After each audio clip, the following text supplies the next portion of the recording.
Hello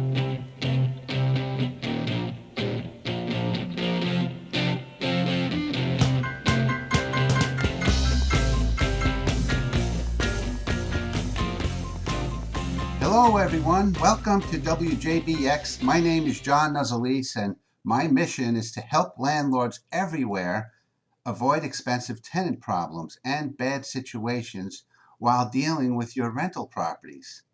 Now, I'm also a licensed real estate broker in the business since 1979 and a real estate investor myself and a landlord and property manager too. Over the last 36 years, I've accumulated many hard-learned lessons.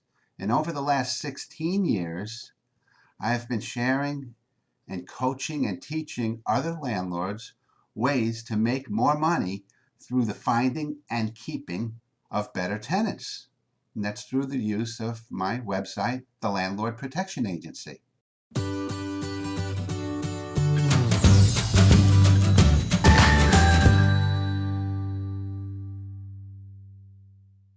Welcome to Landlord's Corner radio show on WJBX, South Florida. I'm John Nuzzolese from the Landlord Protection Agency. And I'm Jeannie Nuzzolese.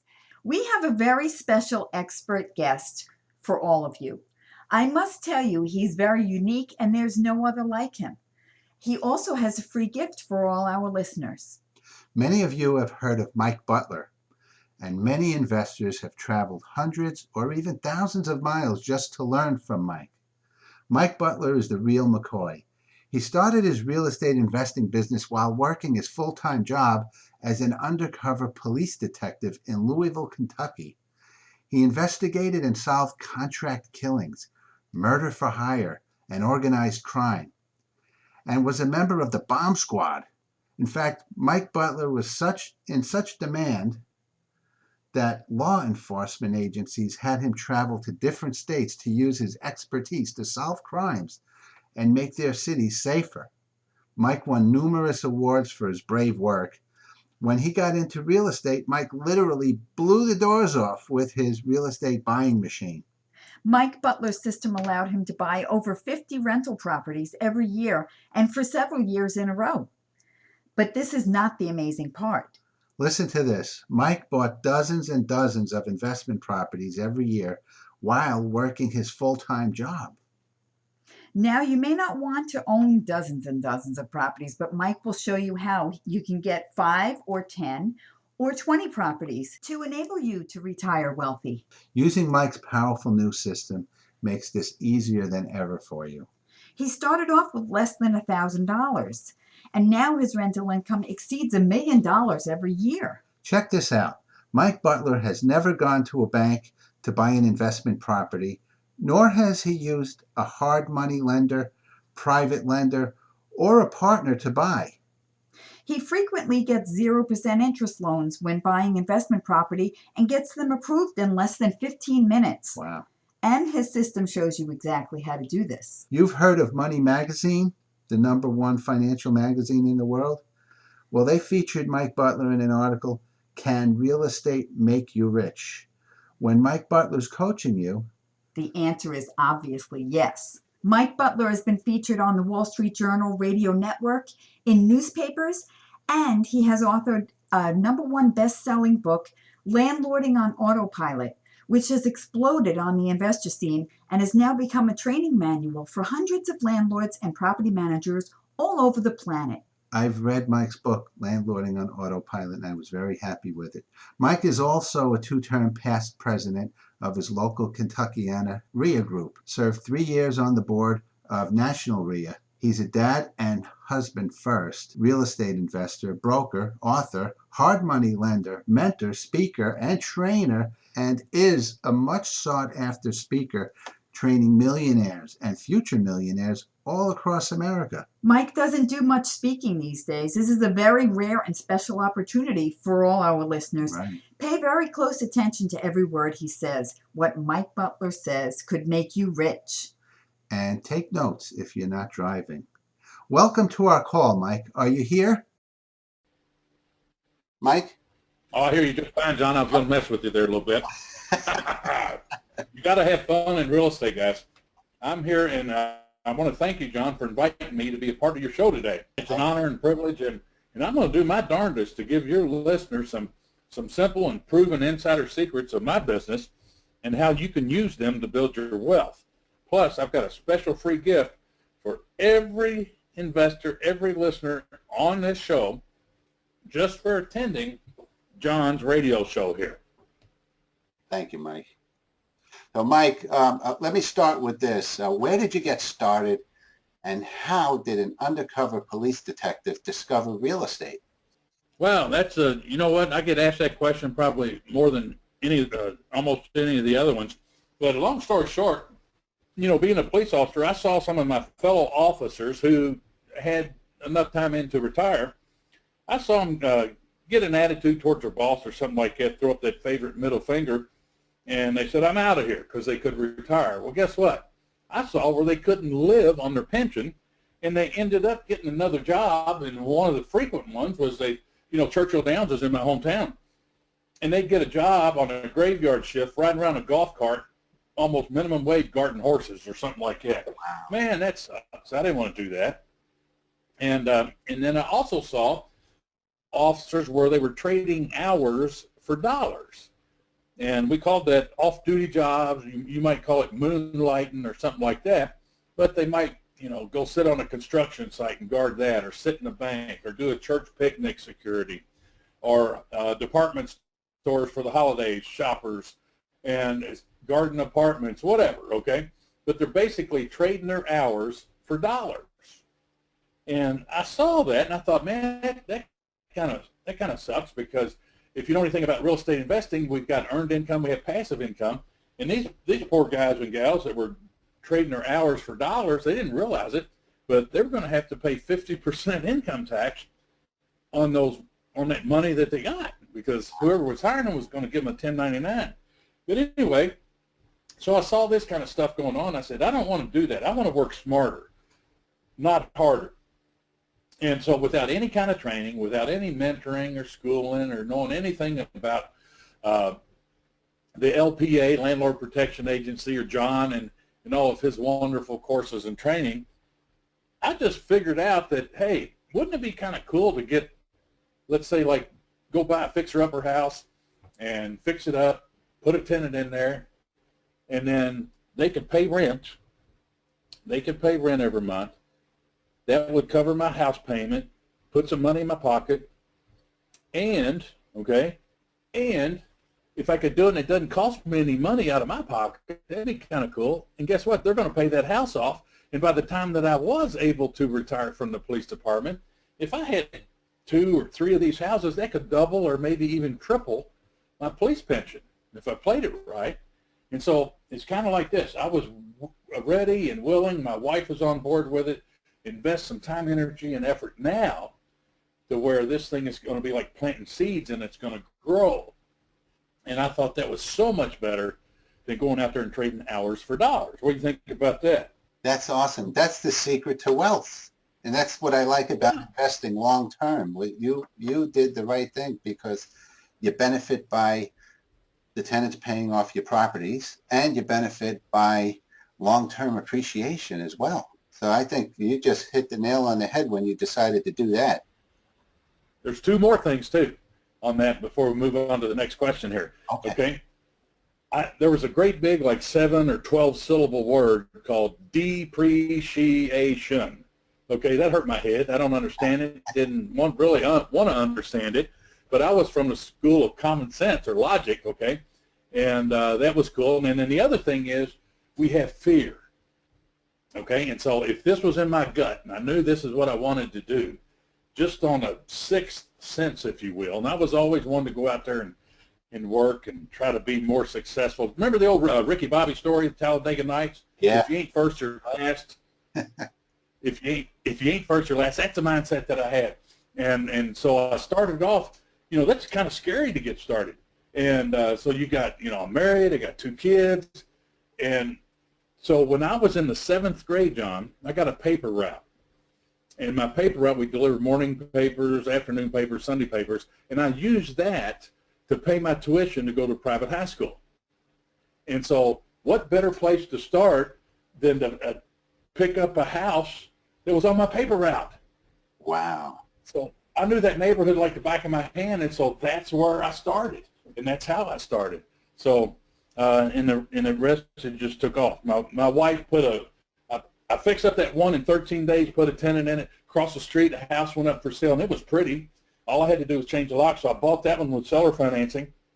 I said, man, this is too good to be true. And my wife said, nuh-uh, big boy. She put the brakes on me. She put one of the invisible fence choker chain things on my neck. No more. Let everything sit for a year. Well, those two rental houses, we had our real estate savings account. That turned into like almost $8,000. She says, okay, boom. I got to bust off my invisible fence, my collar, and, man, it took off, and the rest is history. That's great. And that was awesome. That is awesome. Wow. Well, Mike, in your book, Landlording on Autopilot, by the way, I love that book. You say your tenants are not your customers. Can you talk about that? Yeah, this is real simple, and it's amazing that a lot of folks don't get this. But when I go around and speak and teach, if I do on the cruises or where these big conventions and conferences, I'll ask folks in the crowd of investors. I say, okay, who in here believes that your tenants are your customers? And you know what? About 2/3 of them will raise their hand, because that's what we've been groomed, right? Right. And a lot of folks will think that. Well, let's nip it in the bud real quick, okay? Your tenants are not your customers. Here's why. What's that famous retail slogan, John? The customer is always what? They say the customer's always right. Bingo. So now watch this. The tenant is always, doesn't fit, does it? Right, it does. Doesn't fit. And you've been around a block or two, my friend. And so it's wrong. Tenants are not. So relationship-wise, your mindset, just the way you think about it, they're not your customers, guys. I want you to think of them from this point forward. And this is one of the big chapter in the book there. Think of them as your employees. Now, the tenants have responsibilities. Yes, they do. What happens if they don't do their things? Then we have a In problem. the worst case scenario, they get evicted, right? Right. Does the landlord have responsibilities? Absolutely. And if we don't do what we're supposed to do, we get in trouble, right? Right. So doesn't that mimic, just relationship-wise, not legally, but relationship-wise, isn't that more along the lines of like a boss and an employee, or an employer and an employee? Yeah. Okay? So that's the mindset that you need to have, and that was a huge revelation for me. And when you realize that, so your rental application, John, then becomes a what? Job application. Job application. You're going to put these people in an investment property that you put all your energy, effort, money, whatever it is, into that property, and you're going to give them keys to it? You better train them like an employee, you know? Yeah. So that's good. That's a good question. I'm glad you brought that one up. What's your next one there, John? Well, we also heard you say in your Real Estate Investing 101, job versus being an investor. Can you expand on that? This is a hot button. This is a real hot button for me, and it really gets my goat. So we see all over TV the big buzzword, and you know, real estate's coming back, believe it or not, guys, after the big real estate bubble popped and all that, and I think there's another one right around the corner, believe it or not. But you hear this word, oh, I'm a flipper. Okay, are you a dolphin? Did you watch that TV show back in the day? I flip houses. I'm a flipper. I'm flipping. I do flipping and all this and that. Well, guess what, guys? Okay, I might tick you off, and I don't mean to. But if you're a flipper, and that's what you do, you're not a real estate investor. Think about it. I agree. That's a job. Okay, here's why. So if you're a flipper, okay, and I like to take that word, and I wish they'd take it out of the real estate vocabulary, but if you're a flipper, you do one or two or a couple things. One is you can wholesale properties to another investor, or even to regular old people. They don't have to be an investor. The other thing is you can do buy, fix, up, and sell, and all of that incorporates that big four-letter F word called flip. Well, here's what's interesting about flip. What happens when you stop flipping? How much money are you going to make? Zero. That's if you're not working anymore. Okay, isn't that a job? Yeah, that's a job, Mike. If that's all you do, and you want to use that big sexy name called flipping and all this and that, well, when when you stop doing your cartwheels and doing all your flipping and all that kind of stuff, you don't make a plug nickel. So what if you're in a car crash and you hurt a leg? What if mom and dad need your help? And assisted care living or whatever. There's all kinds of things that happen in life. In life, there's no pause button for life. But wouldn't it be horrible if something happened and you couldn't do what you wanted to because you got to keep flipping because you need the income? That's horrible. And all of that income, guys, that's job income, which would be earned income. And I'm doing the Fred Flintstone kind of three-finger simple things here that we're going to do on your radio show here. Now, the other one is, as an investor, if you look that up in the Webster's Dictionary or the College Dictionary or something like that, the word investor, investing, doesn't it mean you park your money somewhere for it to grow? True or false?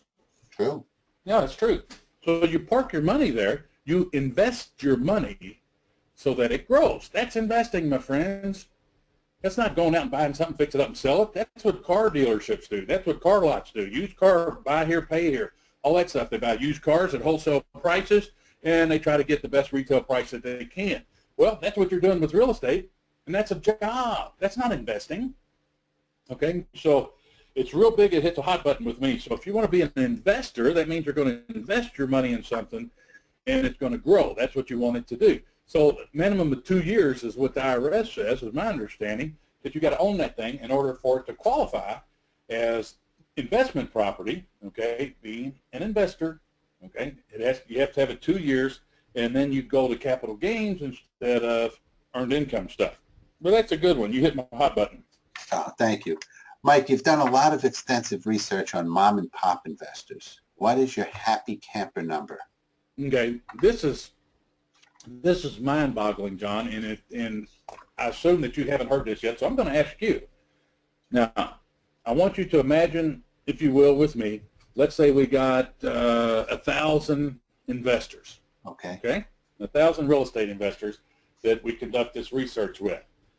Now, here's a question I'd ask them. How much money in your pocket monthly would make you a happy camper? Now, hit the pause button for just a second. Now, this means enough money coming in every month that allows you to do what you want in life, okay? To pursue the passions that you want, the things that you enjoy doing, okay? So knowing that, John, what do you think the number one answer is? It blew me away. Well, I want to be able to have enough money to do what I want when I want without having to worry about expenses and bills and all kinds of other obligations. To be able to do the things that make me happy. That's a bullseye. Okay, now how much money in your pocket monthly is going to allow you to do that? Well, it's a lot of money. I think it's important. I think it's important John, to have all those. Now. Now, imagine 1,000 investors, okay? Me and you, okay?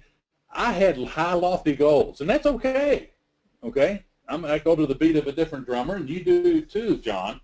But remember those 1,000 investors that we're going to do this survey on, which I actually did? Right. Guess what the number one answer was? Number one, blew me away. Number one answer, John, is $10,000. Really? $10,000 in their pocket monthly makes them a happy camper, and that will allow them to do what they want to do in life, pursue the passions they want and all that. Now, it's okay. You know, I would have thought it would have been 10 times that, you know, or something like that. But, you know, not too many people want to compete with Donald Trump. Not too many people want to be Donald Trump, okay?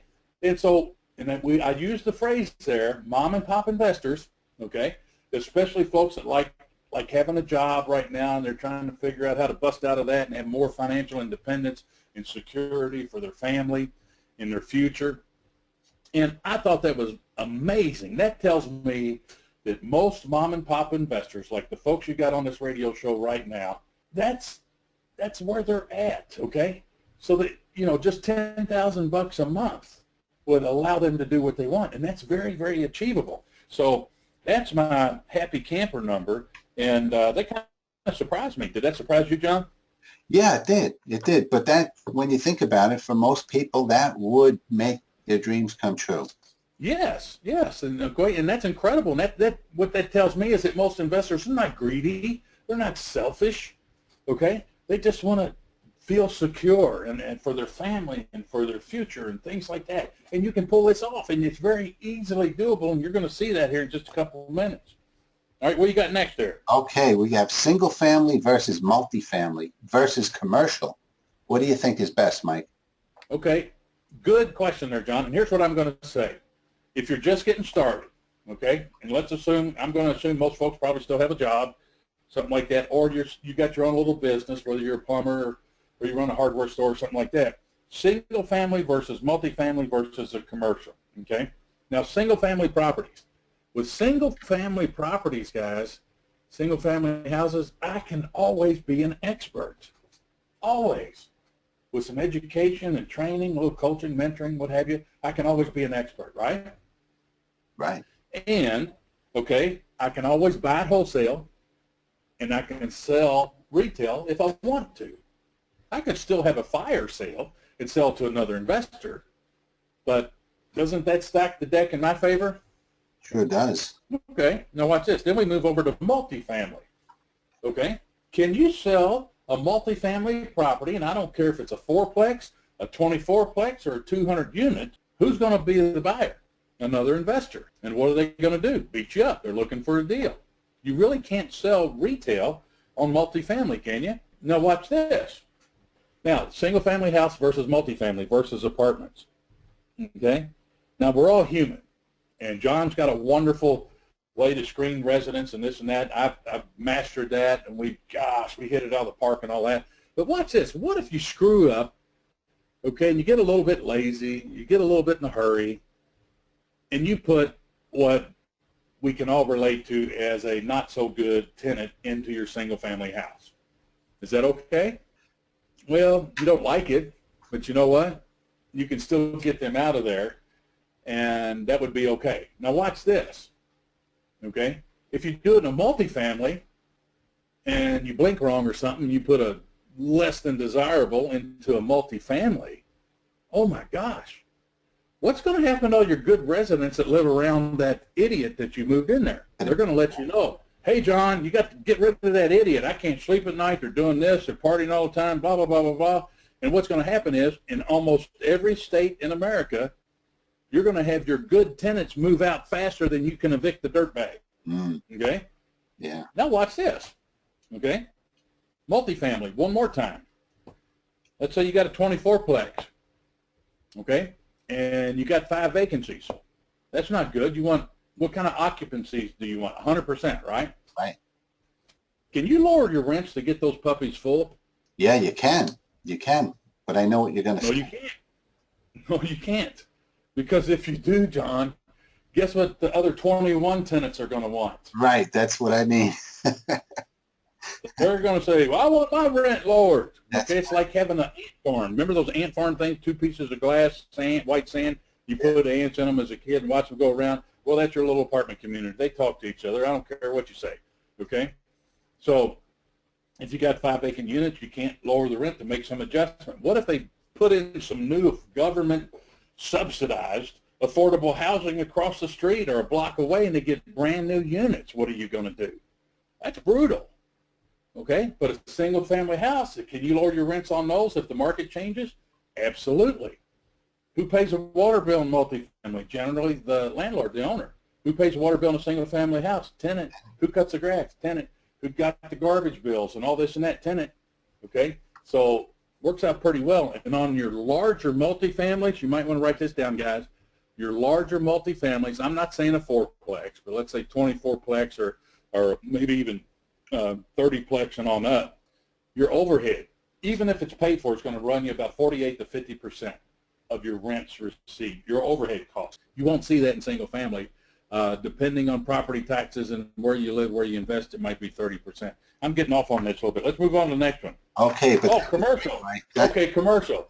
Okay, all right, commercial. You know, don't don't start off with commercial property there. Okay, you're never going to be an expert there. They got their big corporate attorneys and all this and that. They're going to beat you up. They're going to slide in some weasel clauses and all this and that. So I would say for folks getting started, single family makes the best investment, and you can grow from there. In fact, that can pull you.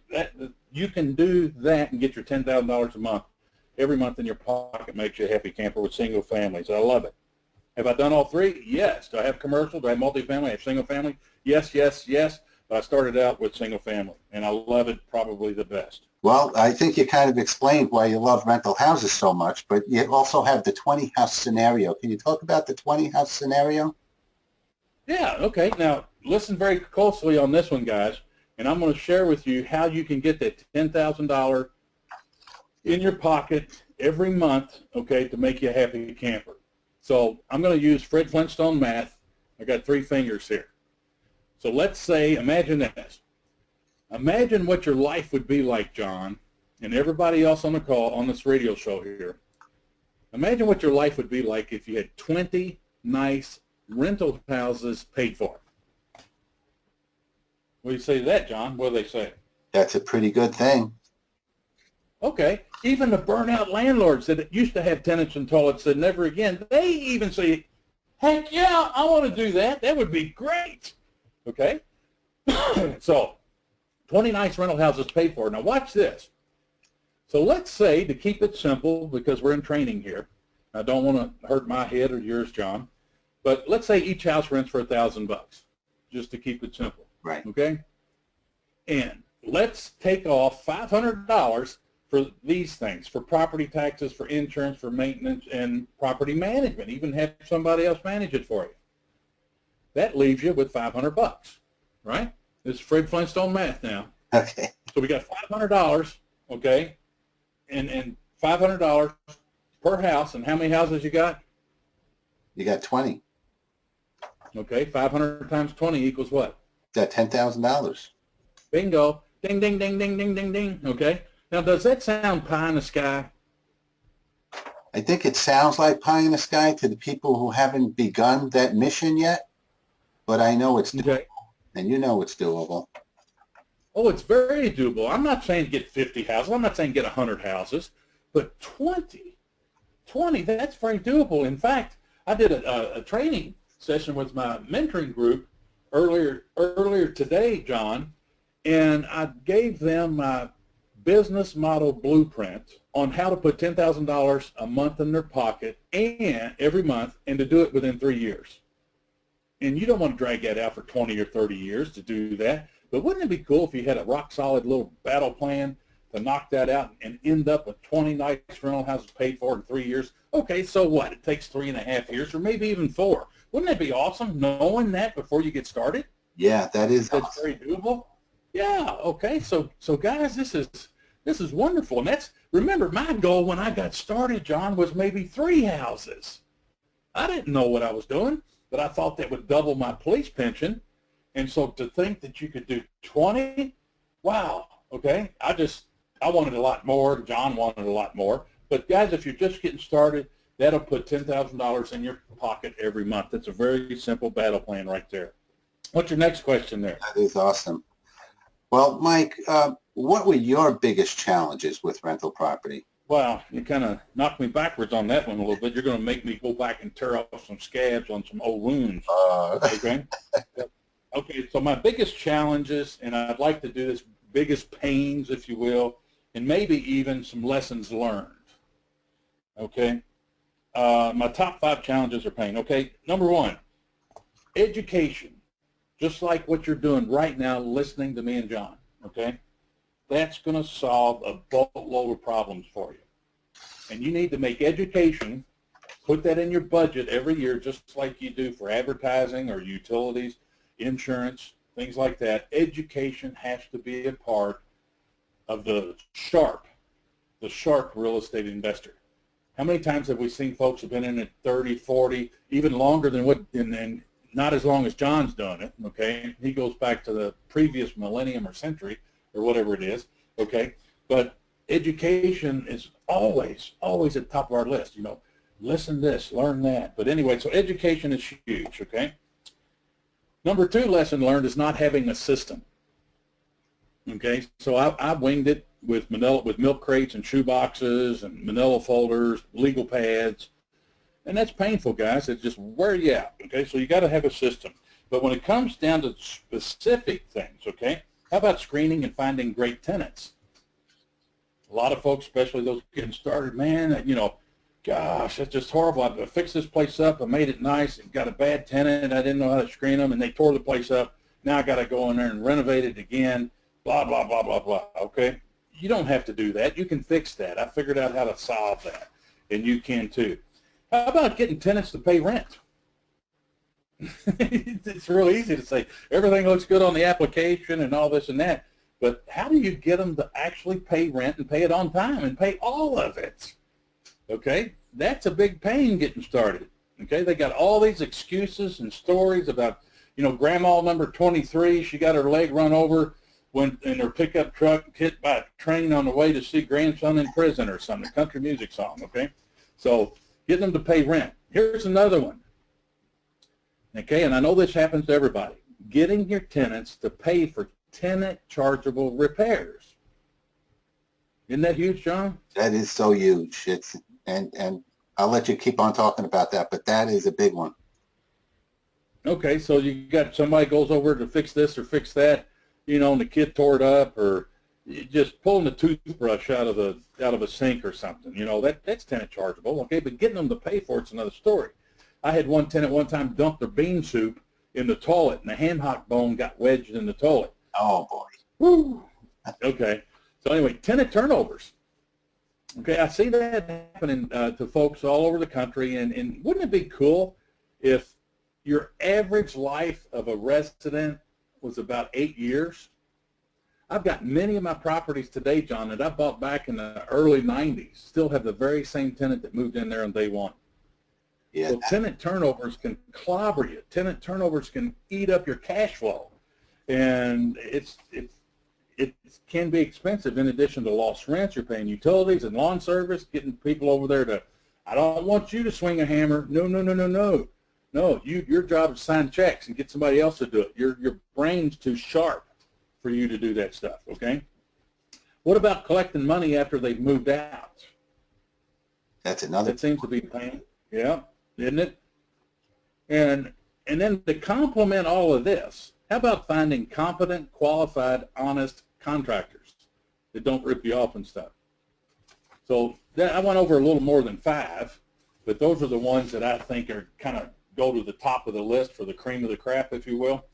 Yeah, but that's so important. That's having a system to handle all those things, Mike, is so important, and that's the key. That's the key to managing all those properties all at once, and with minimum time and effort put into it by just having a good system that covers these things and knowing how to. I can tell you this. Well, go ahead. I didn't mean to cut you off, John. No, knowing how to handle what you just spoke about, having a lease that covers all these things, that is the key to managing multiple properties efficiently. You have to just know how to do all those things, and I'm glad you touched on those important factors. Yeah, you mentioned something there called, you said your lease, okay? Yeah. Documentation, guys. Documentation. He said, she said, doesn't cut it in court if things get ugly. But I'd like to let you know I developed a system here. Remember, I was working full-time undercover police detective, doing this, had overtime. I had to go to a court on occasion. I was a husband. I was a dad first, and do my daughter's events and things like that in addition to family events. I was limited. I had about 5 hours a week I could devote to real estate, believe it or not, John. Wow. And I want to tell everybody who's on this show that are listening right now, okay, with the system that I polished, that I developed, and I created for me, and you're going to have the opportunity to see exactly how it works, okay? But the system I created allowed me, okay, to own and operate 75 rental properties without any office help, and I did it in about 5 hours a week. Wow, and that's not counting the guys now. Now, I had some, handymen, rehab guys, and contractors out there in the field. But as far as office operations, my system allowed me to own and operate 75 rental properties in about 5 hours a week. And then at that point, I made a decision to hire like a part-time lady to work about 5 hours a week to run our office. And that, boy, I just felt like I was on vacation, and I just went out and bought some more properties. So good stuff, guys. It's good stuff.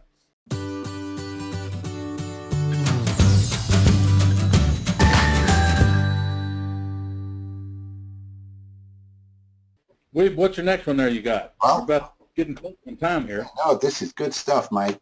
In today's market, what would you recommend? What would Mike Butler recommend to our listeners to turbo boost their investing results? Well, that sounds like a kind of a mentoring or coaching program question there. Okay. All right. By far, okay, what I would recommend to you listening on the radio show right now, by far, number one at the top of your list is education. Education's got to be number one, because without it, it's like playing, you know how to play checkers, but you want to learn how to play this game chess. Well, if you don't know the pieces and parts and you don't understand how they work, how in the world can you adapt or implement any kind of strategies? So education never stops. And John, okay, in the Landlord Protection Agency is a great source for high quality information, education, and more, okay? John's been around the block, okay?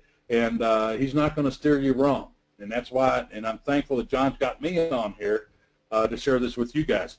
But what else is, okay, so to turbo boost your investing results, make education a high priority. Go to live training events, okay? Get a qualified mentor or coach, okay? They're just going to, if you do that, guys, and you invest in yourself, you got some skin in the game, and you're going to pay attention to that more. And I'll share this with you, John, about with that system that I used. I went back into my system, I pushed a button, and I wanted to see how much money that I have invested as an investor into my real estate business, education as an investor. Since about 1992, I've invested over $250,000 in my investor training, education, mentoring, coaching programs, things like that I've invested. Okay. Wow. Now that $250,000 that I invested, were some of them bad trainings? Absolutely they were. But guess what I realized? With that tuition I was paid there, I realized I don't want to do anything that bozo said, what that knucklehead said. But you know what? That saved me from going out there and experiencing it the hard way. So even the bad training, I learned I don't want to do that. Right. Okay. So the live training events, it's like sharpen the saw that Steve Covey talks about. You can't just sit there and do what Albert Einstein says as a definition of insanity, doing the same thing over and over and expecting different results. We got to shake it up. Tony Robbins teaches us that. Okay, so you got to do that. Now, to get down to the nuts and bolts of what you can do, in today's world, you got to have an effective website.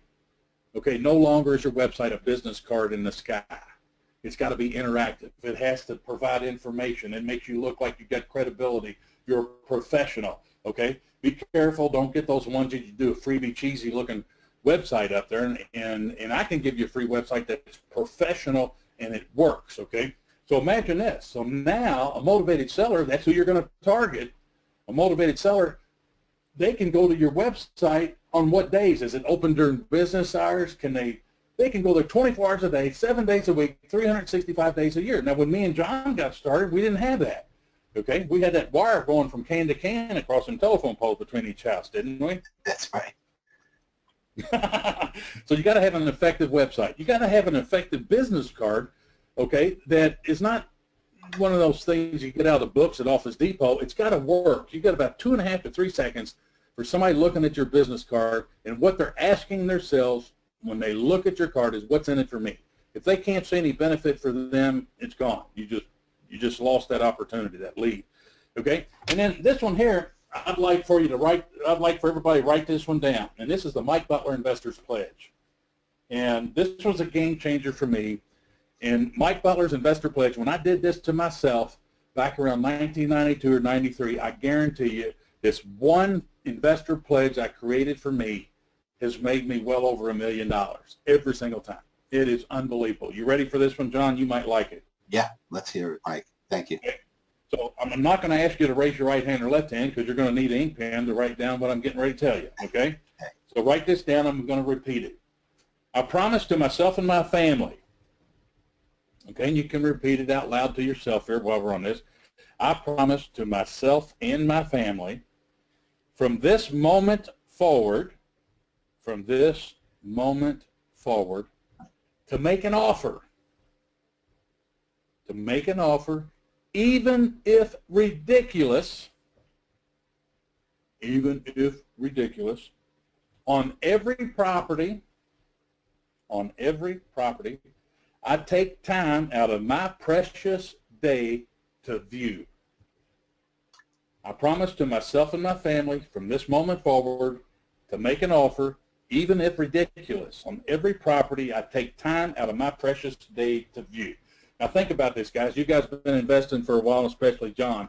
And John, and I'll admit this, I remember getting started, and how many times have we gone out there, looked at a property somewhere, and shook our head and said, can't do nothing here, there's no deal here, and we walk away. You ever done that, John? Yeah, many times, Mike. Brutal.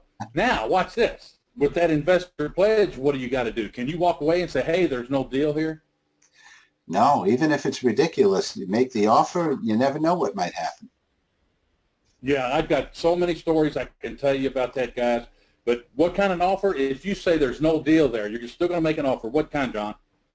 Well, I would like to make a seller financing offer. That's usually what I work. No.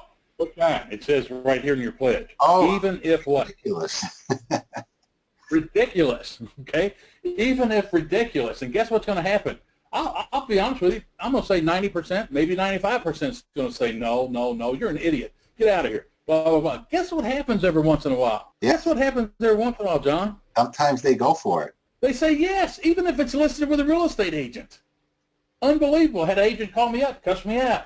Well, daggone it, if I'd have known that they'd take that for it, I'd bought it myself. Well, you're stupid. But no, it works, okay? I promise you it works, and it's going to force you to be efficient with your time. You don't have time to run around and do all that stuff. Life's too precious, guys, okay? There's no pause button in life. There's no rewind button in life, okay? You got to maximize it and take advantage of every opportunity to learn how to work smarter and not harder.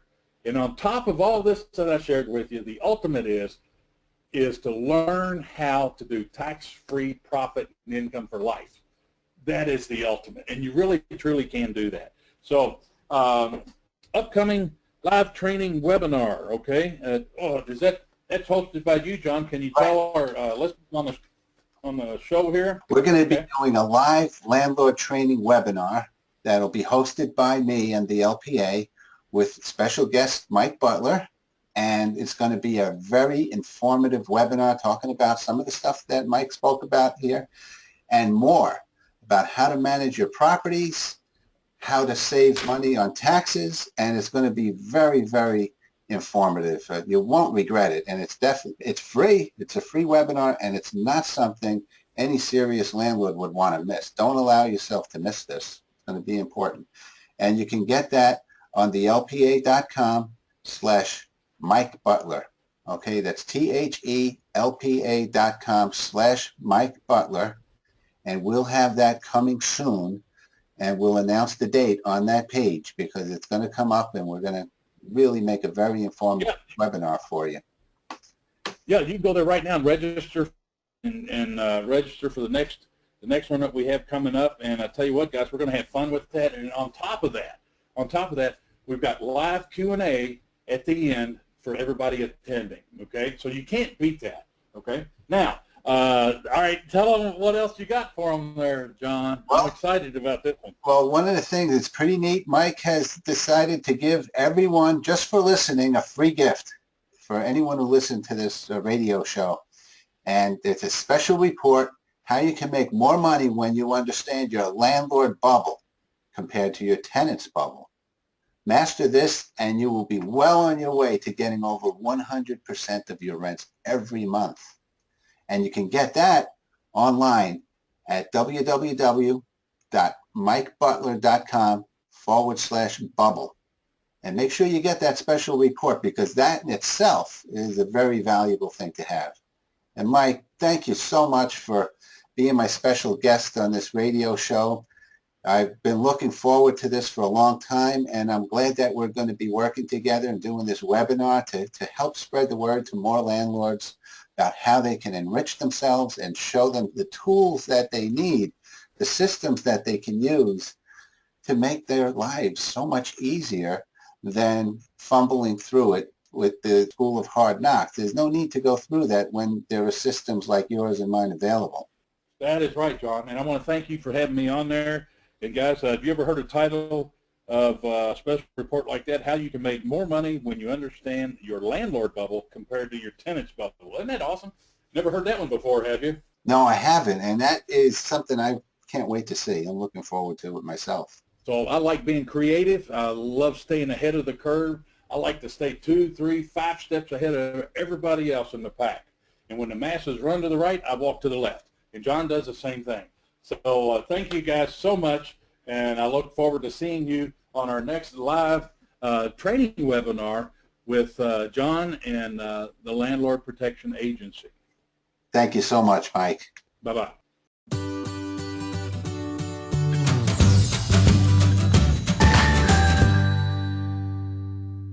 Jeannie, wasn't that great? I thought it was very informative and a real treat for any landlords or landlords-to-be. And those of you listening, don't forget to visit landlordscorner.com for the link to Mike's free download, How You Can Make More Money When You Understand Your Landlord Bubble Compared to Your Tenant's Bubble. It's a PDF and easy to save or print. And while you're at it, take advantage of my landlord protection free form downloads like my free pre-screening prospect card and my free special 10-step flowchart with interactive links, 10 steps from pre-screening to lease signing. That's at landlordscorner.com, where you can also replay the recording of this radio show and our other shows too. I hope you enjoyed this presentation with Mike Butler. I'm excited about the upcoming Landlord webinar with Mike. So for that, be sure to sign up for it at thelpa.com/LPA/Mike Butler, or just go to landlordscorner.com and click on the link for the webinar with me and Mike Butler.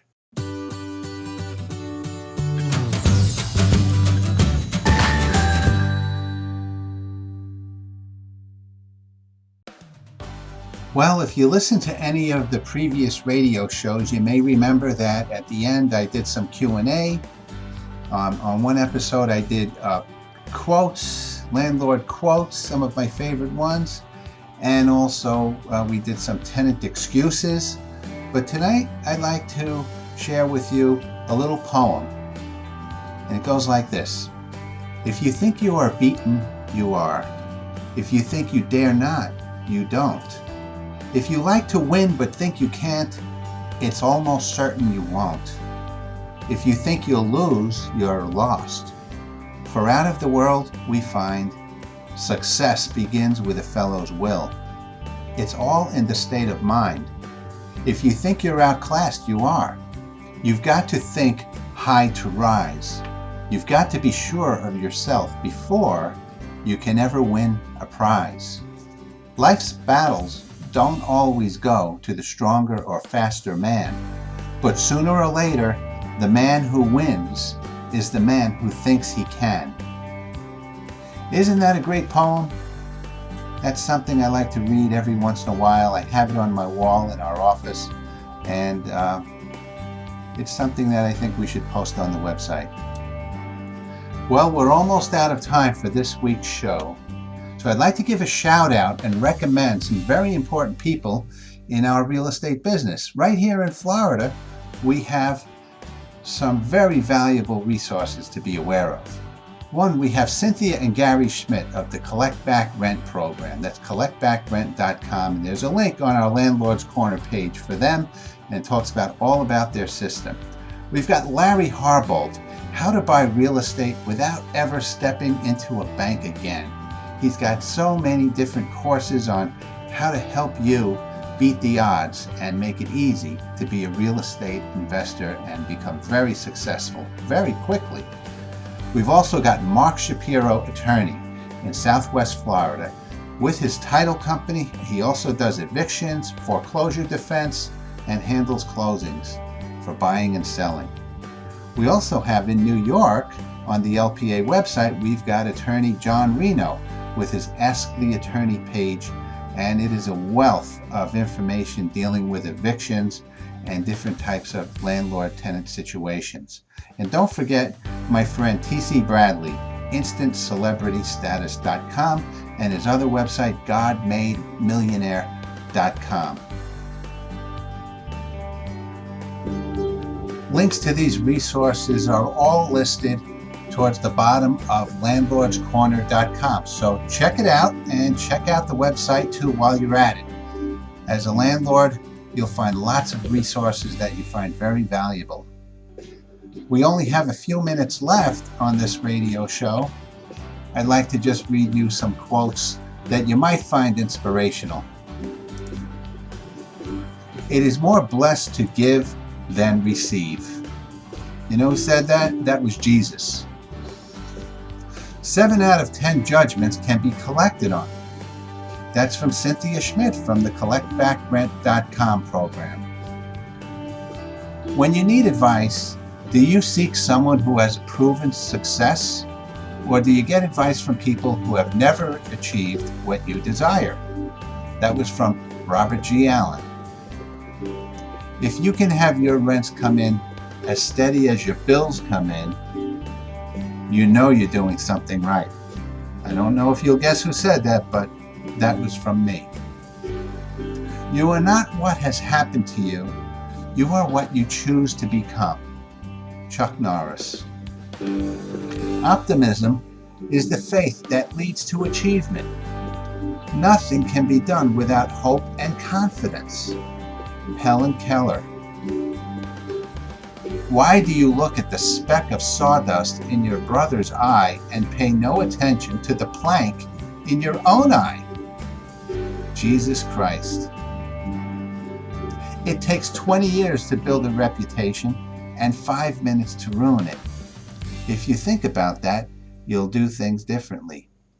Warren Buffett. Keep away from people who try to belittle your ambition. Small people always do that, but the really great make you feel that you too can become great. I love that one. That's by Mark Twain. So I hope you enjoyed the radio show, and I wish you guys a great week. Come visit us at landlordscorner.com. Have a beautiful rest of the day. Thank you.